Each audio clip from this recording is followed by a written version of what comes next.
प्रधानमंत्री नरेंद्र मोदी ने कहा कि भारत और फ्रांस के बीच विशेष संबंध है और फ्रांस भारत के सबसे पुराने रणनीतिक साझेदारों में से एक है। मुंबई में द्विपक्षीय वार्ता के बाद प्रधानमंत्री नरेंद्र मोदी ने संयुक्त प्रेस वार्ता को संबोधित करते हुए कहा कि भारत फ्रांस की साझेदारी स्थिरता और की बड़ी ताकत है। अंतर्राष्ट्रीय सौर गठबंधन और भारत मध्य पूर्व यूरोप आर्थिक गलियारे जैसे पहलों के जरिए हम मानव विकास को आगे बढ़ा रहे हैं। संयुक्त विकास परियोजनाओं, बहुपक्षवाद, संवाद और कूटनीति के जरिए हम वैश्विक स्थिरता और साझा समृद्धि को बल देते रहेंगे। इससे पहले भारत और फ्रांस के बीच द्विपक्षीय वार्ता हुई, जिसमें विभिन्न क्षेत्रों में सहयोग के लिए समझौते भी हुए। इस बीच प्रधानमंत्री मोदी और फ्रांस के राष्ट्रपति इमैनुअल मैक्रोन ने भारत में एयरबस H125 हेलीकॉप्टर के लिए टाटा एडवांस्ड सिस्टम की फाइनल असेंबली लाइन का संयुक्त रूप से उद्घाटन भी किया। This concludes the inauguration. Friends, आज भारत में हेलीकॉप्टर असेंबली लाइन का उद्घाटन इस गहरे विश्वास का एक और उज्जवल उदाहरण है।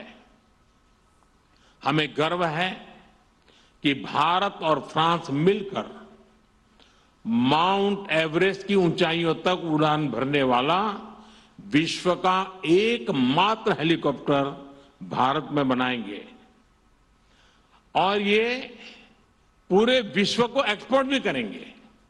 यानी India France partnership knows no boundaries. It can reach from deep oceans to the tallest mountain. Friends, वर्ष 2026 भारत और यूरोप के संबंधों में एक टर्निंग पॉइंट है।